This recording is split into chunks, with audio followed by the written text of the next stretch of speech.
Hola les colibris! Cette semaine, toujours en Espagne, on vous emmène visiter Figueras et le musée de Dali.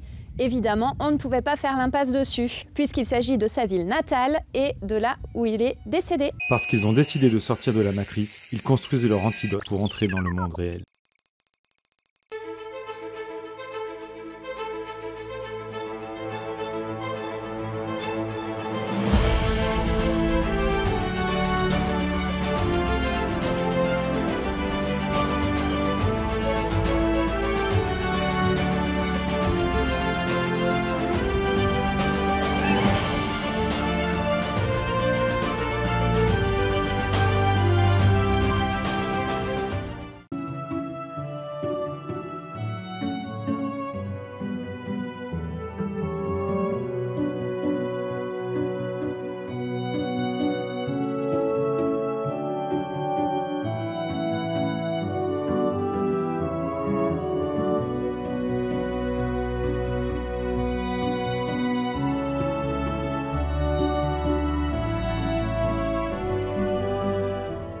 Salvador Dali, né à Figueras le 11 mai 1904 et mort dans la même ville le 23 février 1989, est un peintre, sculpteur, graveur, scénariste et écrivain catalan de nationalité espagnole.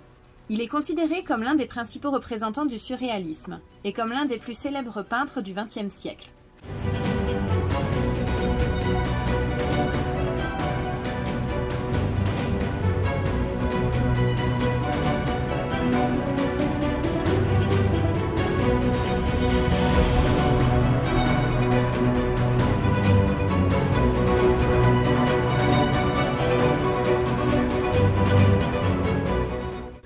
André Breton, dans son manifeste du surréalisme, définit le surréalisme comme un automatisme psychique pur, permettant d'exprimer la réalité de ses pensées sans censure, que ce soit par l'écriture, le dessin ou de toute autre manière.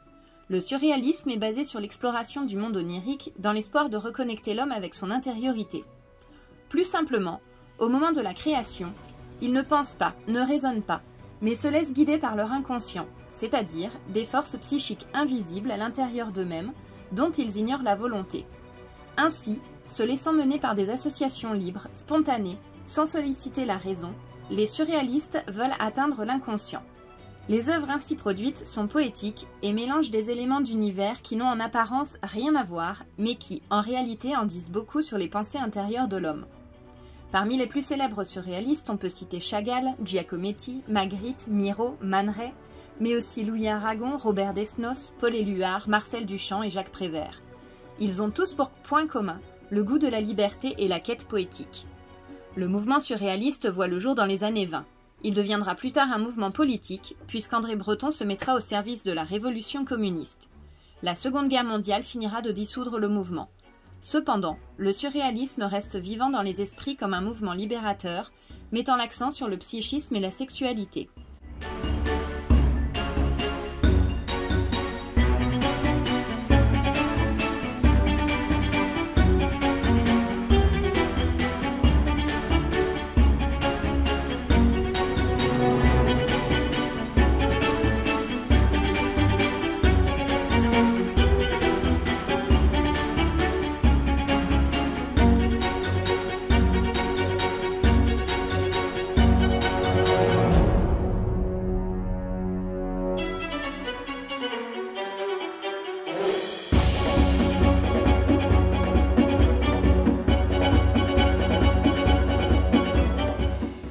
Je ne veux pas vous faire un cours magistral sur le surréalisme parce que cette vidéo ne suffirait pas. Alors à la place, je vais laisser parler Dali à propos de sa collection de bijoux, parce que ces mots nous ont touchés et j'espère qu'ils vous toucheront aussi.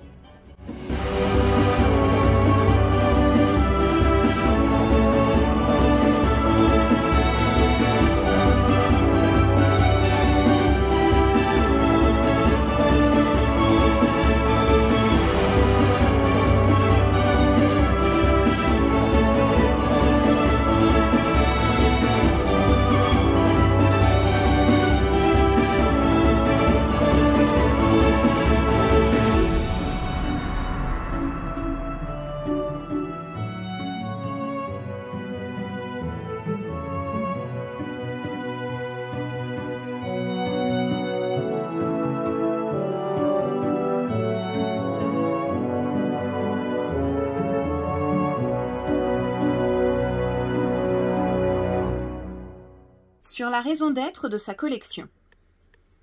Paladin d'une nouvelle renaissance, je refuse aussi d'être confiné.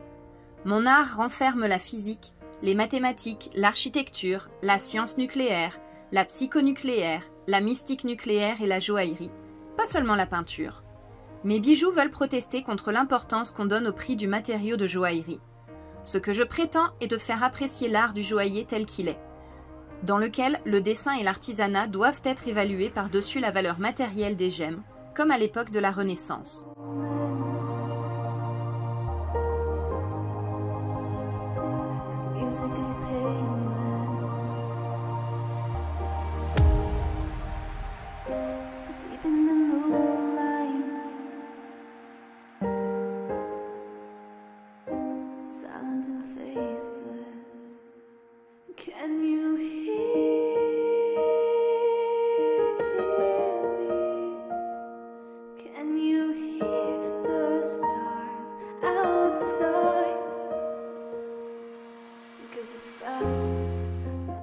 À propos du dessin et de l'inspiration. Dans les bijoux, de même que dans toute mon activité artistique, je crée ce que j'aime le plus. Dans quelques-uns, on peut apprécier un art architectural de la même façon que dans certaines de mes peintures. Encore une fois, la loi logarithmique devient une évidence, ainsi que la relation entre l'esprit et la matière, le temps et l'espace. On voyait un seau d'eau quand on était en bas, par en dessous, au plafond. Et en fait, on a le monsieur qui tient la corde là, et hop, pour celui qui est couché dans l'espèce de chaise longue, poum sur la tête le seau d'eau.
Sur la relation entre le temps et l'espace.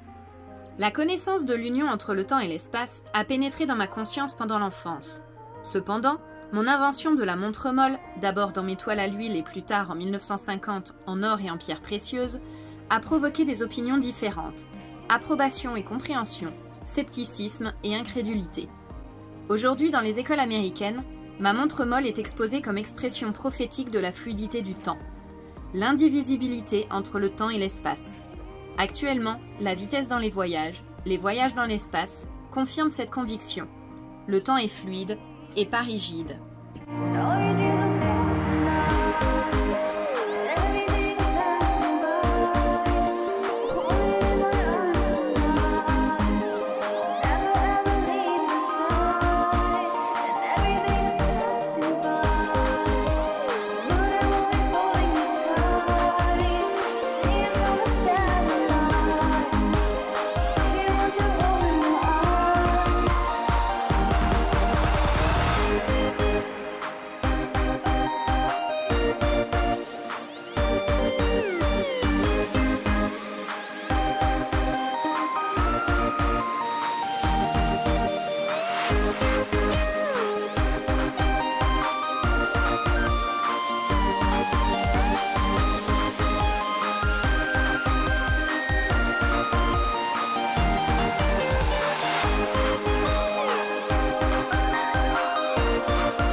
Sur l'attribution de caractéristiques humaines aux êtres inanimés.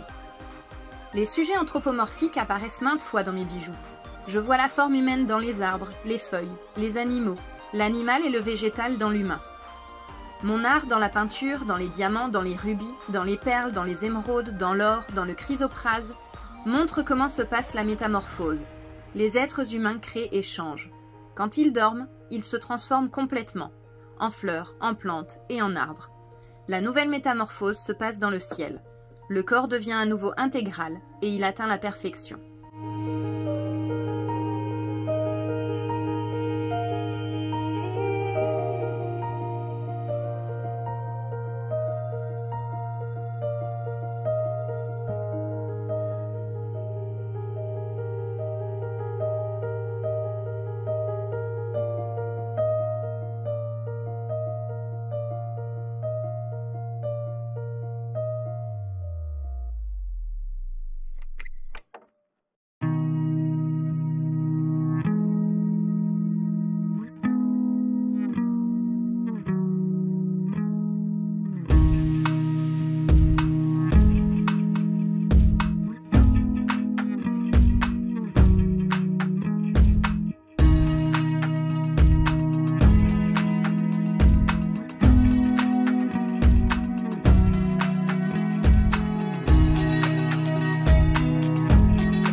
Sur l'apparence frivole de certains bijoux de Dali. Illusoire! Les bijoux de Dali doivent être pris très au sérieux. Je me réjouis quand mon bijou, des boucles d'oreilles téléphone, produit un sourire. Le sourire est agréable. Mais ces boucles d'oreilles, de même que tous mes bijoux, sont des objets sérieux. Les boucles d'oreilles signifient l'oreille, symbole d'harmonie et d'unité. Elles connotent la vitesse des moyens de communication modernes, l'espoir et le danger des échanges subis de pensées.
Sur la collection.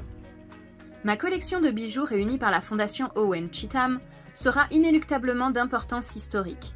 Pour l'histoire, ils montreront que les objets de beauté pure, sans utilité mais réalisés merveilleusement, ont été évalués dans une époque où le plus important semblait s'appuyer sur l'utilitaire et le matériel. Libérés du matérialisme et avec un but philanthropique, les bijoux de Dali remplissent la fonction d'ambassadeurs en Amérique, en Russie, en Europe et dans le reste du monde. Un symbole d'unité cosmogonique de notre siècle. Les pièces ornées de bijoux, ornements, médaillons, croix, objets d'art qui se trouvent dans ce livre n'ont pas été conçus pour demeurer sans âme dans une chambre forte.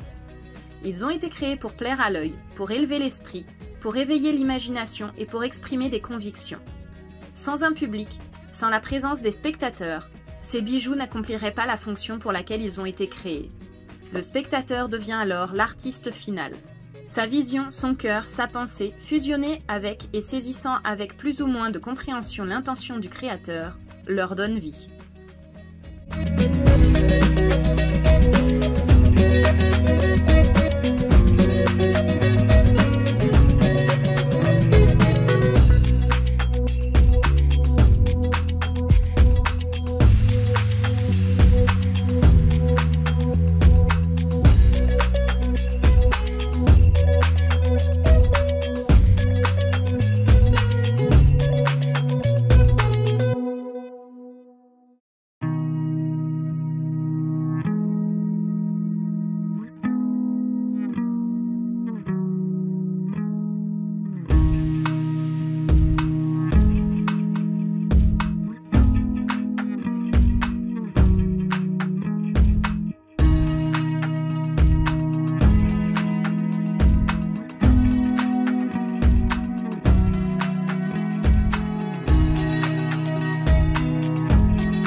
J'espère que cette petite vidéo vous a plu. N'hésitez pas à liker, commenter et partager.